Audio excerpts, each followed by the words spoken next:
Welcome back, everyone, to Smooth Finish. We wanted to follow up on our introduction to our education series. Last time, what we missed was Mr. Kent Westfall. We did talk about him on the show. He is our new Director of Technical Services, and we were able to snag him and get him on the call today. Want to, let him share a little bit about himself, his career in the tool industry, what his thoughts are as the Director of Technical Services, what some of his focuses will be, and what the NBC's trajectory is in education and servicing the industry, that type of thing. First, let me welcome back two great men here, Chris Marcano and Rob Romano. Welcome back, fellas. Good to be back. Good to be back, and welcome, Kent. Thank you very much. Glad to be here. Sorry I couldn't make it last time. Oh, well, it's living in the COVID world. It's what we're all dealing with. Yeah. Schedules really don't mean what they used to. Isn't it kind of funny? That's an understatement there. It's trying to piece everything together and make it work for everybody involved can be more of a job than anything.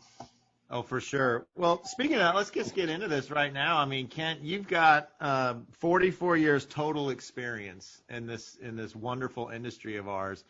Do you mind just walking us through kind of starting at day one and kind of progressing us through the genesis that is your career?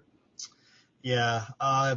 My career in swimming pools started in 1969. My parents moved out from Nebraska to California, city of Orange, and it was kind of a problem for me because I was excited about the fact we had a swimming pool in the backyard.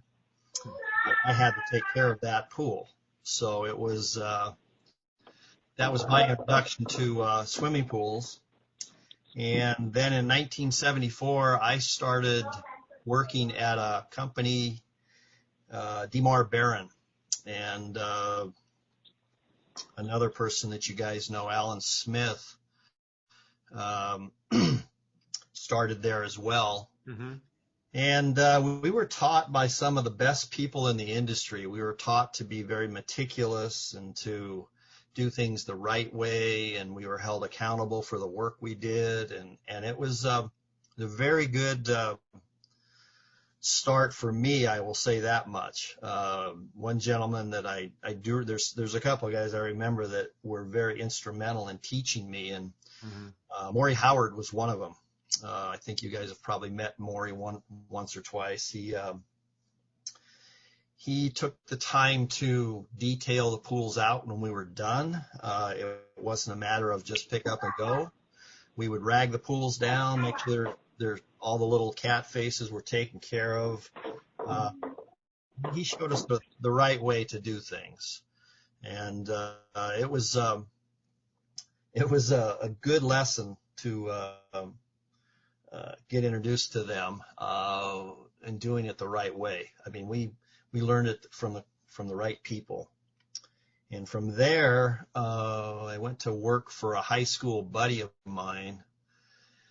I worked for about 6 months, quality pool plastering, and then I moved out to the desert and started my own business after working for somebody out there for about 2 years, and the company started going downhill.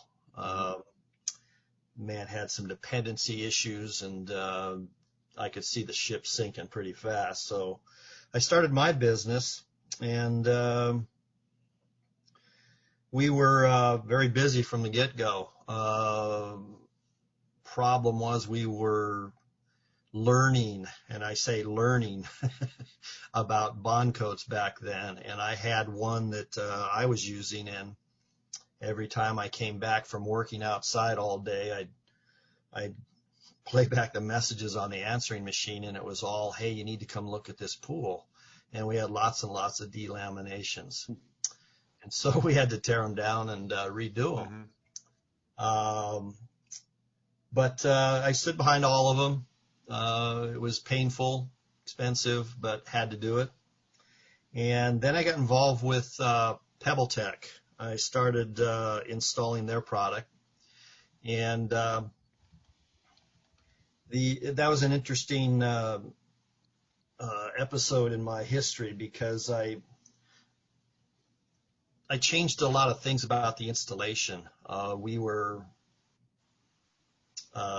trained in Phoenix, and we were shown that there was a way to handle the slurry, and I didn't think it was going to work for us over in California. They were digging holes and burying the slurry in the backyard, and I didn't agree with that. So I came up with a method for evacuating the slurry from the pool into a tank. Mm-hmm. It was just a giant vacuum tank, and a friend of mine helped me build this. He was instrumental. His name is Rick Clark, and Rick was he was a mechanical genius. He could build anything. So we built these tanks. That's obviously helpful. Hey, Kent, real quick, on that note, what was it, it sounds like you engineered out a necessity on this. What was it you were really trying to avoid? Were you trying to avoid a specific issue, or were you just looking for a better way? Both. This better way, since you brought that up, we created some hand-built vacuum rollers. We would make these aluminum handles, and we would drill holes in it, and it was like a paint roller. And we actually took the core from these companies that would sell us these cores. We would punch holes in it, and then they would skin it with the foam, and it was a foam paint roller with holes punched in the core. Then we would attach it to our unit, which would have a vac hose that ran to a manifold, and we would roll this this paint roller back and forth over the surface, and it would suck up the slurry. Is there a patent on this design? Because there is. Good. But if you've ever patented anything, it's difficult to enforce. All they have to do is change one little thing. Anyway, it worked very well. High maintenance, but it worked very, very well. We brought the slurry back to the construction yard, and we would have this system that we would dump it into a pit, and then it would settle out, and then we would let that clear water rise to the surface in this pit, and then we ran that through 2 filters and 2 other settlement ponds, and we would use that for dust control and washing our vehicles. So it worked pretty good, but it's high maintenance. Yeah. So we got involved with PebbleTech, and we got PebbleTech involved with pre-packaging their die packets, because in the beginning we were having issues with color differential between batches, because the guy in the back of the truck mixing is trying to measure it as accurately as he could. So they started pre-packaging it, and it worked out real well. And from there we were basically plastering and replastering, and I started doing big remodels, and then I started building pools. And then the underground economy became a huge issue out in the desert. And I worked with the Contractor State License Board and the EDD and the District Attorney's Office to try and clean the industry up as best we could. And we did put some people away. But nonetheless, I decided it was time to close the doors after 30-some years, and I had 35 employees that I had to let go, which was tough. But, that is tough. Kent, what time period was this? This when the underground kind of economy was rampant? Oh, gosh. It was the late 90s, early 2000s. It started getting real bad. Yeah. The guys were selling these jobs for cash, under the table, trying to avoid paying any type of insurance or payroll taxes, and the guys themselves are trying to avoid having to pay child support, so they wanted cash. and it just grew and grew and grew. So I couldn't compete with it. And so at that point, I went to work with Gardner Pool Plastering and worked with them in sales out in the desert for a couple of years. And then I saw this article about reverse osmosis trailers that they were using to purify water. And I called up Alan Smith. I asked him if he knew anything about it, and he kind of chuckled. And he says, yeah, I've got one of those units right now. So I got involved with Alan and ran that program for him, which was a lot of fun, because as a plasterer, I would look at the water when I walk in the backyard, and I could care less. It was getting pumped out to the gutter, and it didn't matter to me what the issues were with the water. But when I started working with the reverse osmosis, I learned an awful lot about water, and we had it dialed in pretty good. I mean, our brine stream was down to 10%, and the water districts didn't even believe us. They came out and they watched what we were doing. They were just shaking their heads because it worked so well. Hey, Kent, on that note, can you kind of walk us through? I'm sure there's going to be a lot of listeners that are very intrigued by the kind of the science and the physics behind that process. Could you kind of just give us the A to Z tour of the equipment and really what the before and after was after the process? Yeah. Alan had decided to buy a trailer from a gentleman out in Lake Havasu. Rick had some really good units.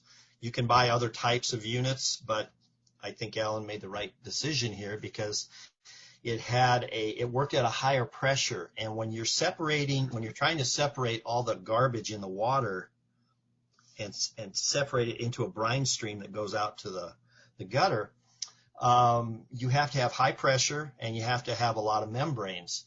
These membranes would separate down to 1/10,000th of a micron, which is so small you can't see it. And if you've ever seen reverse osmosis water in a swimming pool, it's really different. You can look at a pool and say, wow, that water's really clear. And then when we got done with it, it was like gin clear. I mean, we could produce drinking class water with our machine. And what we would do is we had to break down the water. In other words, we had to get the carbonates out of the water before it would pass through the membranes. And we did that with a kind of similar to a zero alkalinity procedure to treat the water. And we would scrub the walls, and that would take all of the scale off the walls. And we also got to the point where we could take metal stains. We could take a completely burned out spa and turn it pure white. And we did that with a setup where we would the zero alk. We would have a filter and a pump set up on the deck, and we ran a Jandy MX8 around the bottom of the pool. So we would brush it, and the Jandy would pick it up and put it in the filter. And then once we got to a point where we were satisfied, we would bring in the trailer. This trailer uses 3-inch hoses, and it has a 2.5 horsepower pump that goes down into the pool for priming purposes, and that pushes water through the hose to a 5 horsepower, and it goes through 2 sand filters. From the sand filters, it goes through 2 bag filters, and then it goes across to a 30 horsepower electric motor that pushes the water through the membranes, and then it comes out the back end as drinking water. And we would start off with some really, really bad water, and we would take the TDS down to, we decided that 500 or less. It has to be there, because with the addition of all the chemicals and everything else that goes into pools nowadays, that TDS is going to climb really fast. And the whole purpose of this was to give the customer something that was going to not have to be redone in 6 months or a year. So we took it down below 500. And on a couple occasions, we had a spot only where we would run it down to, we couldn't quite get to 0 because to get absolutely everything out, it's incredible. it takes a long time. But that being said, with what we know today about water and how it affects the finishes in pools, the first thing to leave in this progression of filtration is calcium hardness. It disappeared like that. The last thing to leave would be the cyanuric acid. So once we were done, we had to rebuild the water. We had to build the calcium back up, the alkalinity back up. And so it was a really interesting journey for me. And I learned so much about water, what you can and can't do with it. And it was just, it was fun because we would take a pool that looked really, really bad, and we would clean up the plaster to where it looked new, and the water would be new, and people would walk out and they would just shake their head. I'm not, I've been doing this myself for almost 35 years, and this is not a practice that I'm aware of that's happened on the East Coast. So was this in an effort to save water that you would absolutely go through this process? Yes. Because, you're out in Arizona and not a lot of water out that way? Yeah, that was the initial part. Alan got involved because during the drought, they were talking about shutting down pool construction, and he says, I'm not going to have any part of that. So he bought these machines to purify the water and save it, and it was going to be put back into the pool after the remodel was done. Well, it did work, but it was used in a different way because they did relax the standards on the water, allowing us to stay working. But people were getting some horrendous bills, and we found that by purifying the water and doing the zero alk, we could we developed a spreadsheet that showed that on a 3-year program, it was cheaper to use us than it was to drain the pool and acid wash it twice in that 3-year period. The problem that people didn't take into consideration, if you take a smaller system and do the reverse osmosis and let it run overnight and then come back and say, okay, we're done, that didn't take the calcium off the walls. Okay, so you put clean water back in there, and that calcium comes off the walls right back into the water, and your water becomes a problem again, just that quick. So that's the reason that we decided that we had to remove that calcium, not only to help with the processing of the water, but also to make sure that it did not get contaminated with the calcium when we filled it back up. So it's a pretty unique program, and so it sounds like the calcium would drive the calcium on the walls would drive the levels to the roof. Is that right? You would oversaturate the calcium? Well, yeah, you have a buildup on the walls that has been there for years, and unless you take it off, it will come back into the water. The water's going to seek equilibrium, and when you filter all the calcium out of the water and you put that clean water back in, it just picks that calcium right back up. Sure. So you had to remove it. And also to get it through the membranes that we had to burn those carbonates off to facilitate the passing through the membranes. So it worked out really well. And yes. Sorry, Ken. What'd you do with the water? Yeah. It was just. Where'd the water go? It was a recycling. It was a recycling. Oh, okay. It would just. You would have to run it depending on how high the TDS was. That was a. Oh, so you do a hot start, and then pull the water out and back in. That's what you're saying. No. It would constantly circulate. The trailer would sit out front, and you would run it for a period of time, and you would monitor it as the water was going through the membranes. We had computer readouts on the trailer that would tell us where the water was at, and we would monitor that during the progress, and it would tell us when we were done. So we didn't put the water anywhere. It just kept circulating through the machine from the pool and then back. So it was in a constant okay. state of filtration, correct? And you would alter the chemistry according to get to a desired low level of alkalinity, acidity, and it would essentially release bound up discolorants. So whether it was metal ions or, calcium, which is metal, but calcium carbonate, some sort of encapsulated or trapped calcium would release into solution, and then you would grab it during this process. So it was a cyclical kind of process that took some time. Yeah, we took the Foothill High School pool that was 150,000 gallons. TDS was 18,000. Wow. Could you just walk out to the middle of it? Yeah. If you want to do an imitation of Jesus, you could walk on that water. Oh my goodness! Wow. It was that was quite a chore because we had to put 4 trailers on that pool, and it took about a week, but we got it done.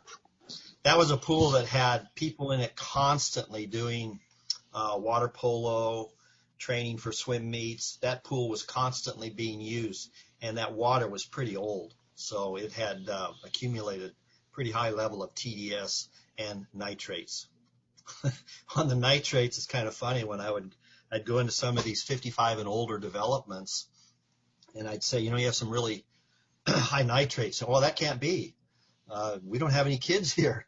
Well, I'm sorry to tell you this, but you do have high nitrates. So some of you out there in that audience are peeing in the pool. Yeah.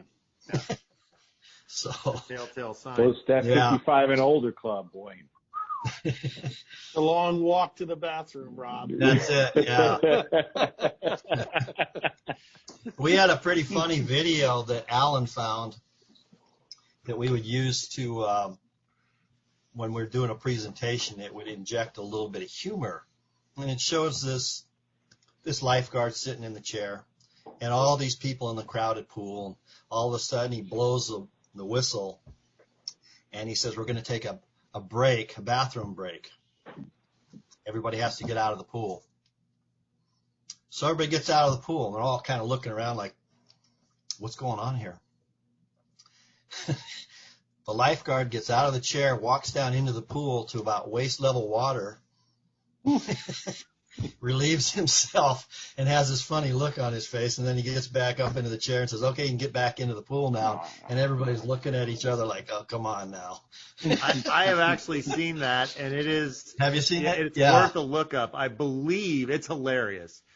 It is. And anytime you can find PG humor within our industry, I'll push it. I believe it's the Jamie Kennedy Experience was a comedy show. That could be. Oh, yeah, it is. I think it was the comedian Jamie Kennedy that did that. And so anyway, for the listeners out there, props to Jamie Kennedy for making humor of something we deal with in this industry. And I'm sure you can find that on a search. Yeah, it's a funny one. It's very funny. I'm glad you brought that up because I haven't thought of that in quite some time, but it is funny. So after the your focus time with the reverse osmosis, what was next for you, Kent?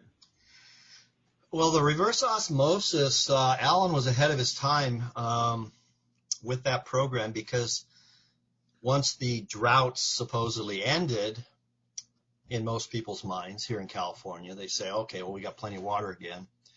It's a cyclical thing and it will come back, but there are people up in the Malibu area that have water coming out of the tap at 800 parts per million on calcium. So to combat that, they run these trailers and they'll inject softened water to try and combat it. But from there, Alan asked me if I was interested in doing inspections, and I said, well, I'll have to think about it. And I decided that I would give it a shot. And I had known Greg for a long time prior to this. Greg Garrett? Yeah, Greg Garrett. He'd come out and done some inspections for me, and I had him come out and do some presentations.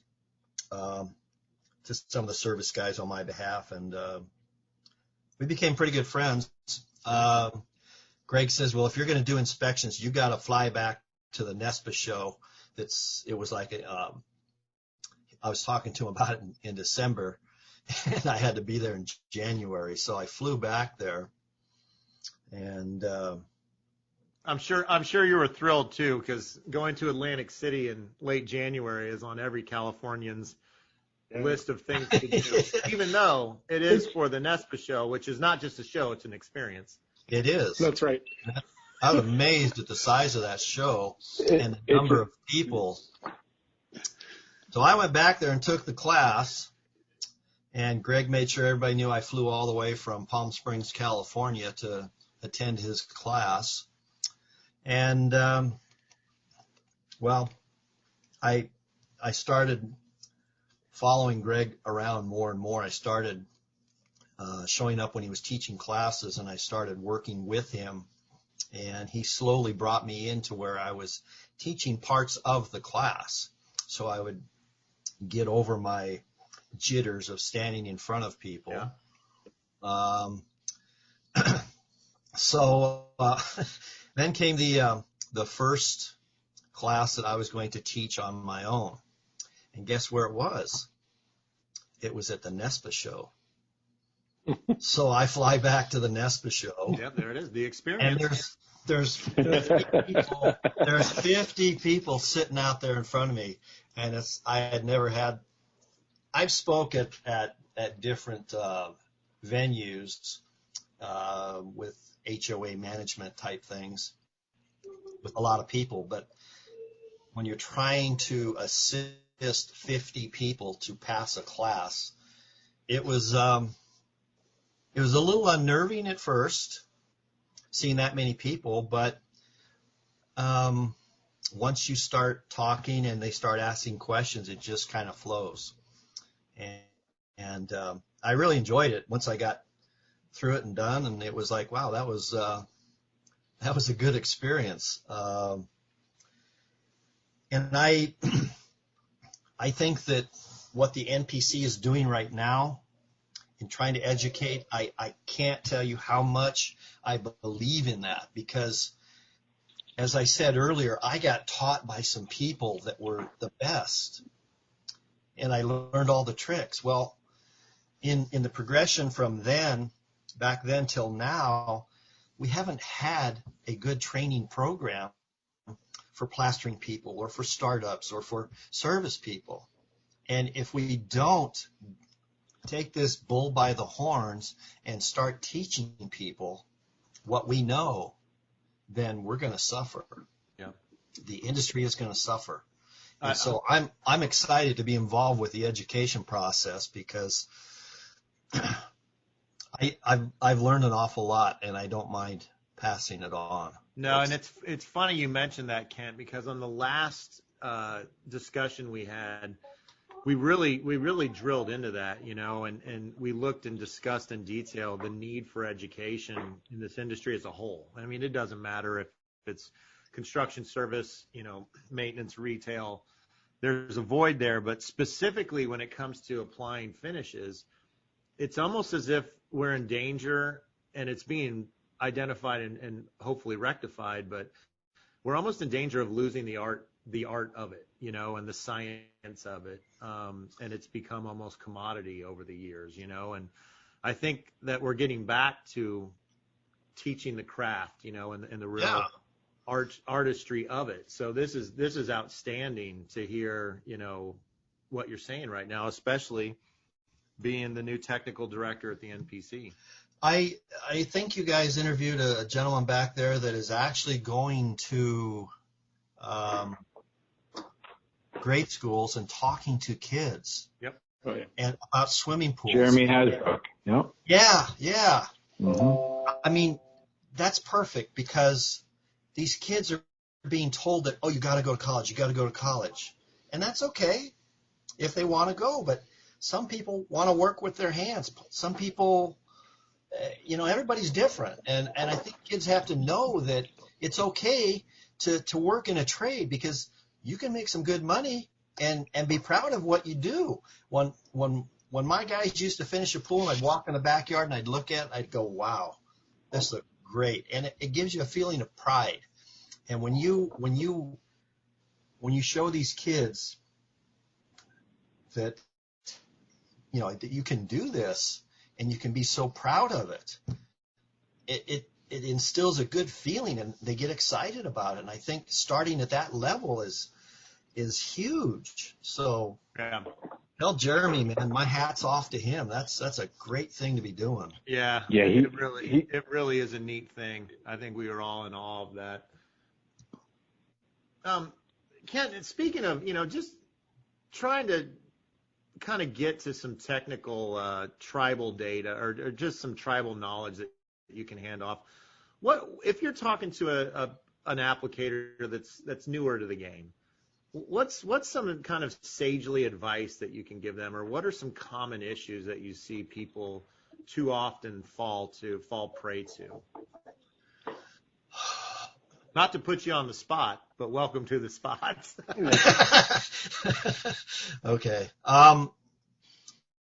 It's interesting that you bring that up because in my line of work as an inspector doing inspections, I try and help people when I see a problem. And when I talk to plasterers, it's, guys, you have to understand that you need education so you understand what you're doing. It's one thing to do it because you've been taught, but to understand the chemistry of it and how to get a good bond and how to finish it correctly and also what to put into the mix. I've told guys over and over and over, you got to start using pozzolans, guys, because the benefits are huge. And it's a lot cheaper than going back and redoing a pool. The thing is, you have to present it. If you're a businessman, get your own business. You've already separated yourself from the crowd by being a little bit different in the fact that you're free thinking and you've got it figured out, at least in your mind. But you can't be so closed-minded that you can't learn from other people. I learn from people every day.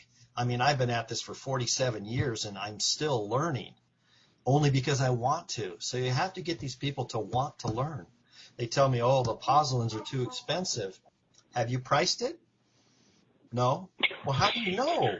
You don't know until you try. You know, you can't be afraid to venture out. And I think that, you know, we've learned when I started in the industry, we had white plaster. That was it. Right. White plaster. And your selection of tile was also quite limited. You could get that 6x6 turquoise blue tile that everybody's seen, and that was it. My parents' pool in Orange was built in the 60s. It's built by Anthony, and it had a main drain line, one skimmer, and one return line. And it was the typical white plaster 6x6 blue tile. Well, we've changed. This industry has grown in leaps and bounds, not only in what we put into the pools and how we build them, but how we take care of them as well. And so the service industry and the plastering industry have been at odds for years and years because of the advocacy of, well, is it cyanuric acid or is it the way that the pool's being finished that causes the problems? I think if there's one key thing. In that vein, you know, you're going out, you're doing a lot of inspections for yourself and sometimes for, you're doing a lot of inspections. So what are you out there? So what can you bring back? You know, you're bringing up a really good point that applicators may not understand the importance of pozzolans or do, and they're struggling with a cost factor that's attached to that. How much of what you're seeing is that applicator issues, or on the other side, service issues where the chemistry is out of whack and you have a lot of scale issues, or a lot of, which are etching issues that can be mistaken as scale. I mean, what are you seeing the most of?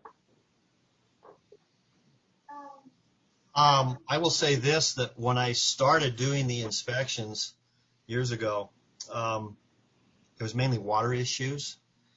But I'm starting to see a lot of installation issues. The workmanship needs to be brought up a bit. I think that in this day and age, we're all driven by cost and bottom line, but we have to also give a good product that is not just industry standard. I see that a lot. People say, oh, that's within industry standards, but they can't quote it. What is an industry standard? I ask we have a standard. Oh, yeah, we do, but they can't quote it, even though they're saying that's within standards. You can't. I think that if you're going to last in this industry, you have to. It's called a square deal. It has to be good on all sides. A customer has to be happy. You have to make money on it. Nobody wants, at least nobody that I know of, wants to be known as the cheapest guy in town. So identify your costs, and by all means, you need to start keeping records of everything you do. Get a mix design and have your foreman fill it out. And I will say the same thing on the service side. Documentation of the startups, the service. When I come in and I look at a pool, if you have good documentation, it supports your side of whatever you're saying. When you come into a contentious situation where everybody's pointing fingers, it's hard to trust what everybody's saying because they're in defensive mode. So I think that it would be wise for everybody to at least try and document what they're doing. Keep records, because that will help you down the road. Ken, I think you're touching on what we've been looking to talk about and what we're starting to promote, and you mentioned too, is just the education and what our standards are, putting our standards out there, taking it to the industry, and putting it down, putting it out regionally to folks, put it in a class format, and getting, our experts out there for people to be able to talk to and learn from. You've mentioned a lot of our members in this call shows kind of your depth in the industry. I mean, you're steeped in plastering from the conversation. You're obviously very in depth on water with the reverse osmosis. Technically that you've gone out and looked at pools. I mean, there's just so much. I feel like we're just scratching the surface with you. Agreed. In this conversation for the depth of your knowledge. And I think that's what's really exciting for the NPC right now, to have you in this role and for us to be able to draw on that knowledge and help share it to the industry with again, the stuff that as a group we've come together with, but having a guy sitting there has really drilled down. I mean, patents, and application scenarios. I mean, all this stuff. I'm just hearing great stuff that I think you're really, we're excited to have you in this role. And I think this is good stuff. I'm really enjoying the conversation. Well, thank you very much. I appreciate your kind words. I'm a little bit humbled by the position. I take it very seriously, and the trust that the NPC has put in me is not taken lightly. I don't intend to take Greg's place. Nobody can, but I will put every effort into it to educate and teach people what I know, and a lot of that came from Greg Garrett. And also from people like yourselves. I've learned so much just from joining the NPC, and I tell people, I said, you don't know what you're missing. I said, if you think you know everything, you're a fool. When you get to sit and talk with the best from the industry at these conventions, you have no idea how much that's going to benefit you, because there's an old saying, a wise man learns from another man's mistakes. and we've all made the mistakes. And if we talk about it and help each other, you're going to be money ahead. So it's something that I do take very seriously, and I do appreciate the trust. And I look forward to continuing learning myself and helping other people to learn what I already know. So. Oh, that's great, Kent. And just having this conversation, getting to know you, and introducing you officially to the audience out there is a great way to start. But I really see this going to, we open this up and have this check back in with Kent conversation where we get and receive and feel specific questions that we can kind of go through and find, repeats, instances and problems and challenges and uncertainties within this certain niche of the industry. And we can really drill down and speak technically with you on this forum. This is just getting started, this podcast on behalf of the industry. Yeah. I would appreciate another opportunity to help with that, because I field phone calls every day, or I should say inquiries to the NPC are directed to me about people that are having problems. And when I can help somebody, it's hard to describe how good it feels that you help somebody through an issue, whether it's starting a pool up, or I've got high pH, or there's no end to the problems that are out there. And just to be able to help them, it makes me feel pretty good to help them through it. So I want to continue doing it. And if answering questions in this forum is part of it, I'm all in. No, for sure. I think we're all in agreement there. That's definitely, I think, a format we can go forward with to revisit on a frequent basis. So having said that, by all means, check the links and the descriptions and the bios here to find out a way to the best way to submit your questions for Kent on behalf of the NPC as technical director. Kent, I cannot thank you enough for spending some time with us, and I think from all of us, we're really looking forward to having these future discussions and working with you as we all try to kind of get better and take it to the next level, and at the end of the day, just learn from one another, from our successes and our mistakes. Exactly. Brent? Yeah, so it's exciting times at the NPC, as we keep saying. We're getting ready to launch the conference. You'll be able to sign up here, register probably the next few days. I think our members are getting an email probably today, if not tomorrow. Some great classes coming your way. Kent, I like the idea, Chris, definitely that. I think also Kent could bring to the table what are the hot topics. A lot of times there's an issue in the industry that he can share out there, and what we're finding, what we're discovering, and what the NPC stance on it. I see a lot of opportunities coming that way. With that being said, we appreciate everybody listening. Guys, everybody, thanks for coming on. Don't forget to go and check out npconline.org, nationalplasterscouncil.com, all of those good things. Guys, that's a smooth finish. We'll talk to you soon. Thanks, everybody. Happy holidays, Thank everybody. you.